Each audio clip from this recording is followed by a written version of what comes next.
अस्सलाम वालेकुम dear students. आज का हमारा जो टॉपिक है वो है कंपनी एंड पार्टनरशिप में डिफरेंस के बारे में। पेपर पॉइंट ऑफ व्यू से देखा जाए तो ये आपका क्वेश्चन बहुत ज़्यादा इंपॉर्टेंस रखता है। तकरीबन हर साल जो है वो ये क्वेश्चन आपसे पूछा जाता है, पार्टनरशिप और कंपनी में क्या डिफरेंस है। अभी हम कंपनी से रिलेटेड जो है वो टॉपिक जो है वो आपको बता रहे हैं, लेकिन इसके बाद आपको जो है वो पार्टनरशिप के बारे में भी बताएंगे इंशाल्लाह, क्योंकि आपका जो 20 मार्क्स का पेपर जो है वो पार्टनरशिप से भी आपको आएगा। तो यहाँ पर आपको ये क्वेश्चन जो है वो इसलिए इम्पोर्टेंस भी रखता है कि अगर आपको पार्टनरशिप में भी ये क्वेश्चन पूछा जा सकता है और कंपनी के पोर्शन में भी आपको क्वेश्चन पूछा जा सकता है। इन दोनों के हवाले से आप क्वेश्चन एक ही तैयार करेंगे। अगर आपको कंपनी में आता है उस पोर्शन में तो आप वहाँ पर भी लिख सकते हैं, पार्टनरशिप में आता है तो आप वहाँ पर भी इसको लिख सकते हैं। अब जो है वो हम बात करते हैं कि इन दोनों में डिफरेंस क्या है, कंपनी क्या है एंड पार्टनरशिप क्या है। कंपनी के बारे में जब हम बात करते हैं तो कंपनी को सबसे पहले हम इसकी डेफिनेशन को लेते हैं। कंपनी के बारे में हम कहते हैं कि any formation registered under the company act. कोई ऐसी फॉर्मेशन, कोई ऐसी आपकी आर्टिफिशियल जो आप कहते हैं डिपार्टमेंट या आपका पर्सन्स का मिल के किसी एक ऐसी चीज़ को बनाना, एक ऐसी जमात जो 4, 5, 6, 8 कितने भी मेंबर मिल सकते हैं, 2 भी मिल सकते हैं और 2 से ज़्यादा भी। प्राइवेट में जैसे हम बात करते हैं 50 तक जा सकते हैं, पब्लिक में अनलिमिटेड हो सकते हैं, लेकिन 3 से कम नहीं हो सकते। हम यहाँ पे जनरली जो है वो कंपनी की बात करेंगे, प्राइवेट एंड पब्लिक को डिस्कस नहीं करेंगे। तो कहते हैं कि जब आप एक फॉर्मेट करते हैं, एसोसिएशन होती है, जब लोग मिलते हैं, एसोसिएट होते हैं, टुगेदर होते हैं, इकट्ठे होते हैं और मिल के किसी बिज़नेस को स्टार्ट करते हैं और उसको फॉर्मेट करते हैं, उसको रजिस्टर करवाते हैं एक कंपनी के तौर पर इस एक्ट के अंडर, तो इस card company. On the other hand जब हम बात करेंगे पार्टनरशिप की, तो पार्टनरशिप के बारे में हम कहते हैं ये एक रिलेशन होता है। ये एक रिलेशन को शो करता है बिटवीन दी पर्सन्स। 2 बंदे कम से कम होंगे और ज़्यादा से ज़्यादा 20 पर्सन्स हो सकते हैं। तो इनके दरमियान एक रिलेशन को शो करेगा जो आपस में एग्री होते हैं, एक कॉन्ट्रैक्ट करते हैं और मुत्तफिक होते हैं किसके लिए, किसी भी प्रॉफिट के लिए, कि वो कोई ना कोई प्रॉफिट गेन करेंगे। यहाँ पर बात की मैंने एग्रीमेंट की, तो एग्रीमेंट से रिलेटेड ये है कि हम इसे कॉन्ट्रैक्ट के साथ जो है वो डिस्कस करते हैं कि इस एग्रीमेंट में वो सारी बातें पूरी होनी चाहिए जो कि कॉन्ट्रैक्ट की एसेंशियल्स में है। लाइक फ्री कंसेंट हो, लाइक पार्टीज़ हो, ऑफर हो, एक्सेप्टेंस हो, कॉशन ना हो, मेजर पर्सन हो, माइनर ना हो, कोई ना कोई सब्जेक्ट मैटर हो जिसकी वजह पे आप जो है एग्रीमेंट कर रहे हैं। तो ये सारा कुछ जो है वो क्या है, पार्टनरशिप में एग्रीमेंट को शो करता है। एग्रीमेंट के बारे में आप यहाँ पर सब कुछ वो लिख भी सकते हैं और बता भी सकते हैं, जहन में भी होना चाहिए कि एग्रीमेंट को इधर यहाँ पर क्या लिया गया है। फिर बात इसने की है प्रॉफिट की, तो प्रॉफिट से रिलेटेड है कोई ना कोई बेनिफिट। अब यहाँ पर बात ये आती है कि पार्टनरशिप जो है वो सिर्फ प्रॉफिट पे ही हो सकती है, तो यकीनन प्रॉफिट पे ही हो सकती है अगर आप उसको रजिस्टर्ड करवाते हैं पार्टनरशिप एक्ट के तहत। अगर आप बात करते हैं नॉन प्रॉफिट आपकी पार्टनरशिप भी हैं, लेकिन जैसे फ़र्ज़ करें आप एग्जांपल लेते हैं इसके चैरिटेबल फर्म वगैरह, वो फर्म जो है वो फिर और तरीके से आती है, उसमें बेनिफिट नहीं होता, लोगों के लिए होता है, आपको प्रॉफिट नहीं मिलता। लेकिन जब हम डेफिनेशन को जनरली देखते हैं तो कंपनी ऐसी होती है जो कि एसोसिएशन होती है और कंपनी एक्ट के तहत रजिस्टर्ड होती है, जबकि पार्टनरशिप क्या होती है, 2 या 2 से ज़्यादा लोग जब आपस में एग्री होते हैं किसी बेनिफिट के लिए, इसका पार्टनरशिप। इसके सेकंड जो है वो डिफरेंस इसमें वो लॉ से रिलेटेड है कि लॉ, तो आपकी जो कंपनी है वो उसका एक्ट जो 2017 को डिस्कस करते हैं, जबकि पार्टनरशिप में हम एक्ट 1932 को डिस्कस करते हैं। इसके बाद बात करते हैं हम लीगल पोजीशन की, कंपनी की भी और पार्टनरशिप की। पहले हम बात करते हैं कंपनी के बारे में। तो लीगल पोजीशन इस तरह से है कि अगर 5 बंदे, 5 नाम आप ले लें, ABCD भी कर सकते हैं, अहमद उमर अली भी कर सकते हैं, 5 बंदे अगर मिलकर कोई कंस्ट्रक्शन कंपनी बनाते हैं तो इन लोगों की अपनी एक हैसियत है। ये सब बंदे अलग अलग एक एंटिटी रखते हैं और ये जो कंपनी है जो इन्होंने कंस्ट्रक्शन कंपनी बनाई, इसकी एक अपनी हैसियत है। यानी कंपनी जो है वो एक आर्टिफिशियल पर्सन है। इसको मैंने मीनिंग और डेफिनेशन में बड़े अच्छे तरीके से डिटेल में एक्सप्लेन किया था।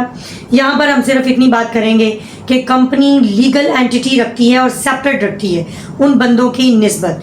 वो बंदे अलग एंटिटी रखते हैं जो कि मेंबर्स हैं और कंपनी की एक अलग पहचान है। दूसरी बात इसमें आप पॉइंट लिख सकते हैं कि कंपनी लीगलाइज, अगर आप कानूनी तौर पर देखें तो इसको हम इस तरह डिफाइन करते हैं कि he can sue and be sued, company की डेफिनेशन इस तरह करते हैं कि जो कि दावा कर सकती है और जिस पर दावा किया जा सकता है। इसके बाद आप एक और बात लिख सकते हैं इसमें कि इसके जो मेंबर्स हैं वो कंपनी के साथ कॉन्ट्रैक्ट कर सकते हैं कंपनी के बिहाफ पे, कि कंपनी एक अलग चीज़ है और वो बंदे अलग चीज़ हैं।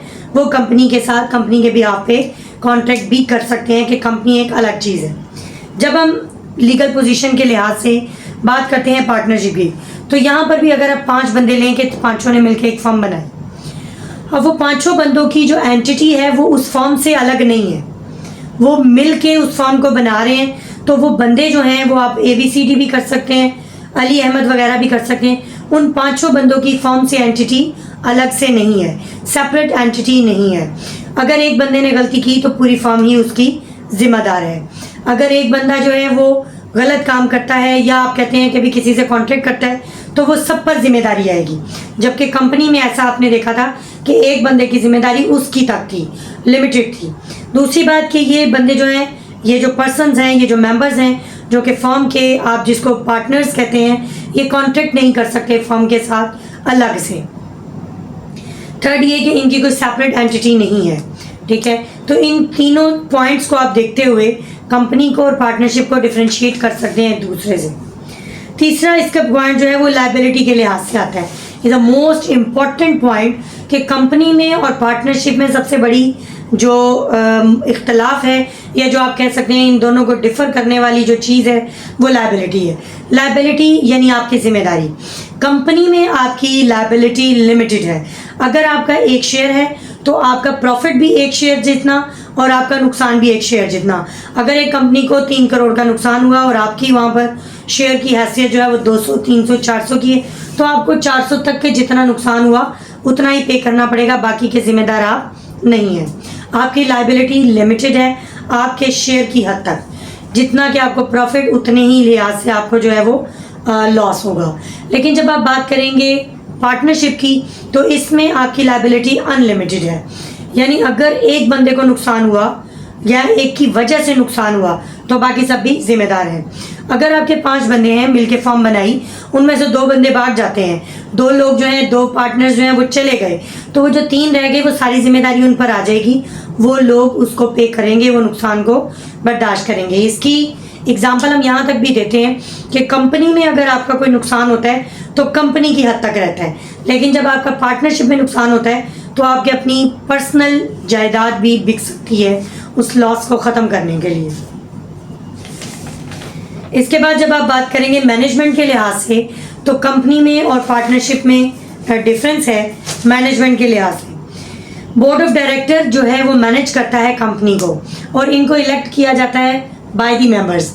ये इलेक्टेड पर्सन्स होते हैं जिनको मेंबर्स इलेक्ट करते हैं कि आप लोग कंपनी को रन करें हमारे बिहाफ पे, हम लोग जो कहते हैं उसके अंदाजे के मुताबिक। जबकि पार्टनरशिप में ऐसा नहीं है। पार्टनरशिप में जो पार्टनर्स हैं वो सारे मिलके भी या उनमें से कोई एक जिम्मेदारी उठा लेता है उसकी मैनेजमेंट को संभालने की। नेक्स्ट पॉइंट इसमें जो आता है वो आता है ऑडिट के लिहाज से। ऑडिट का मतलब होता है देखना, अकाउंट्स को देखना, चेक करना, उनको जो है एक तरीके से, जिसको आप कहते हैं गोशवारे जो हैं वो चेक करना, उसके आमदन और जो तलब और रसद है उसके बारे में देखना, उसकी प्रोडक्शन के बारे में देखना, सेल के बारे में देखना, परचेज के बारे में देखना, ये सारा कुछ जो है इसमें ऑडिट में लेके आते हैं। जब हम ऑडिट की बात करते हैं एक कंपनी के लिहाज से तो इसमें ऑडिटर का होना बहुत ज़्यादा ज़रूरी है। मैंने बात की ऑडिटर का होना बहुत ज़्यादा ज़रूरी है, लेकिन ऑडिटर दोनों कंपनीज में, जब हम मेजर बात करते हैं पब्लिक और प्राइवेट की, तो इसमें ऑडिटर की क्वालिफिकेशन को अलग अलग से डिस्कस किया गया है 2017 के एक्ट में। इसमें यह कहा गया कि अगर पब्लिक कंपनी है तो उसका ऑडिटर लाजमी है कि चार्टर्ड अकाउंटेंट हो, यानी उसने सीए किया हो, सीए होल्डर हो।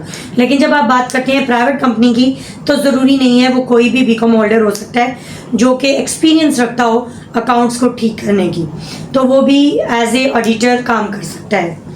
जब आप बात करेंगे यहाँ पर पार्टनरशिप की, तो पार्टनरशिप में एक अलग से ऑडिटर रखने की ज़रूरत नहीं है। अगर पार्टनर्स खुद भी चाहें तो वो अपने अकाउंट्स को देख सकते हैं, चेक कर सकते हैं। फ़र्ज़ करें अगर आपकी एक फर्म है, रात को जाते हुए 2 बंदे, दोनों मेंबर्स जो हैं या पार्टनर्स जो हैं, वो मिल के आपस में हिसाब करके कि आज आया क्या, गया क्या, ख़रीदा क्या, परचेज़ क्या किया, सेल क्या किया, अपने अकाउंट्स को खुद से भी वो देखकर चेक करके ऑडिट कर सकते हैं। इसके बाद जो इसका आपका पॉइंट आता है, इसको डिफरेंशिएट करने का, एक है transfer of share is the most important, कि ट्रांसफर ऑफ शेयर किस तरह से होता है। कंपनी में ट्रांसफर ऑफ शेयर इजीली है, क्योंकि एक बंदे से दूसरे का कोई कंसेप्ट नहीं है, कोई लिंक नहीं है, वो एक अलग मेंबर है, वो अलग मेंबर है, उसकी अलग हैसियत है, उसकी अलग हैसियत है। लेकिन इसमें प्रोसीजर दो बताए गए हैं 2017 के एक्ट में कंपनी में, कि एक है आपका पेड अप शेयर और एक है जो अभी नॉट पेड है। अगर तो आप ट्रांसफ़र करना चाह रहे हैं अपने शेयर को किसी दूसरे पर्सन को और आप फुली पेड अप हैं, मतलब आपने पूरे पैसे शेयर के अदा किए हुए हैं कंपनी को, तो आपको कंपनी को बावर कराने की ज़रूरत नहीं, उन्हें नोटिस देने की ज़रूरत नहीं। आप किसी को अपने हिस्से बेच के तो उस बंदे की सिर्फ एंट्री करवा सकते हैं कि इस बंदे को एंटर कर दें as a new shareholder. लेकिन जब आप बात करेंगे अनपेड की, जो कि अभी फुली पेड नहीं है, तो इसके लिए आपको कंपनी को इन्फॉर्म करना बहुत ज़्यादा ज़रूरी है कि हम अपने शेयर को ट्रांसफ़र करें किसी दूसरे बंदे को। ये क्यों होता है? ताकि कंपनी उस बंदे को बुला के, उस मेंबर को बुला के उसे बता सके कि आप इस बंदे से इतने का शेयर खरीद रहे हैं, जबकि इस बंदे ने फ़र्ज़ करें कि 200 का शेयर है, आप उसको ये कहते हैं कि आप 200 में इससे शेयर जो है वो ख़रीद रहे हैं, जबकि इसने 100 अभी हमें पे करना है। आपको ये शेयर 300 का पड़ेगा, क्योंकि आप 100 हमें भी देंगे और 200 इसको भी देंगे, इसलिए हम आपको जो है वो इन्फॉर्म कर रहे हैं। तो पेड अप और नॉन पेड अप की बात ये थी। जब आप बात करते हैं पार्टनरशिप की, तो वहाँ पर ट्रांसफ़र ऑफ शेयर इजी नहीं है। दूसरा, ये पहली तो ये बात कि अगर आप ट्रांसफ़र ऑफ शेयर करते हैं, यानी किसी को और को आप अपना हिस्सा देना चाहते हैं, तो पहली बात तो ये कि आपकी जो पार्टनरशिप है वो डिज़ोल्व हो जाएगी। क्यों? क्योंकि एक मेंबर जा रहा है और दूसरा मेंबर इसमें एंट्री दे रहा है। तो दूसरी में ये है कि आप उसके साथ दोबारा से कॉन्ट्रैक्ट करते हैं और एक फर्म को दोबारा से मेक करते हैं, और उसमें ये होता है कि अगर बाकी पार्टनर्स उस बंदे को एंट्री देना चाहें, उसको बिजनेस में शामिल करना चाहें, अपनी फर्म में लाना चाहें तो लाएंगे, अदरवाइज नहीं। जबकि कंपनी में आप बाकी मेंबर से इजाज़त नहीं लेते, जबकि पार्टनरशिप में आपको बाकी जितने भी आपके पार्टनर्स हैं उनसे कॉन्सेंट लेना ज़रूरी होता है कि हम फर्म में इस मेंबर को दोबारा इजाज़त दे रहे हैं कि ये बंदा जो है न्यूली इसमें एंटर हो जाए। इसके बाद बात करते हैं क्रिएशन की।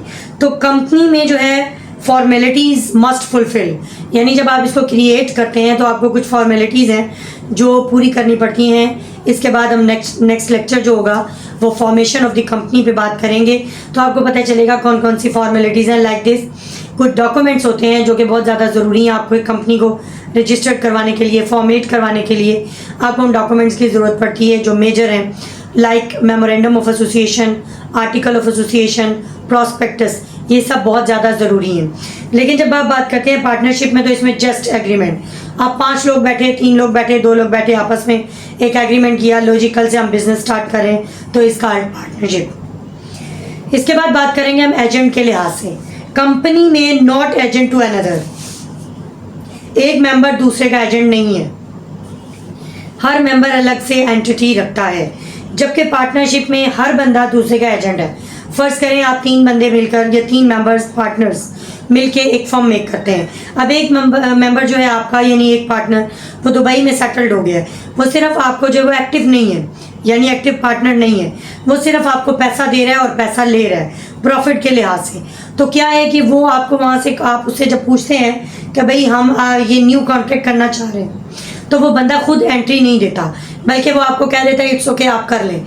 तो यहाँ पर वो बंदा प्रिंसिपल होता है और आपको अपनी अथॉरिटी देता है, जिसको आप अटॉर्नी बोलते हैं, कि आप मेरे बिहाफ पर कॉन्ट्रैक्ट कर सकते हैं। तो पार्टनरशिप में एजेंसी का कंसेप्ट है, जबकि कंपनी में इसका एजेंसी का कोई भी कॉन्सेप्ट नहीं है। इसके बाद हम बात करते हैं डिसोल्यूशन के लिहाज से। तो कंपनी को जब आपने डिसॉल्व करना होता है तो उसके लिए एक ख़ास प्रोसेस है जो 2017 के एक्ट में बताया गया है। पार्टनरशिप में कोई ख़ास आपका जो है वो प्रोसेस नहीं है, बस आप आपस में बैठ के म्यूचुअली भी, किसी एग्रीमेंट के ज़रिए भी और रिटर्न लिख के भी, ऑरली भी, किसी भी तरह से आप कह सकते हैं कि भाई बिज़नेस जो है वो खसारे में जा रहा है, फर्म जो है वो ठीक मुनाफा नहीं दे रही, तो बेहतर है हम इसको बंद कर दें। तो आज का हमारा जो टॉपिक था और ये था, इन दोनों को हमने डिफ्रेंशिएट किया था। या आप पार्टनरशिप में भी लिख सकते हैं और कंपनी में भी लिख सकते हैं, दोनों में आपको ये क्वेश्चन आ सकता है। तो हमारा आज का जो टॉपिक था वो इन दोनों को डिफर करने का था।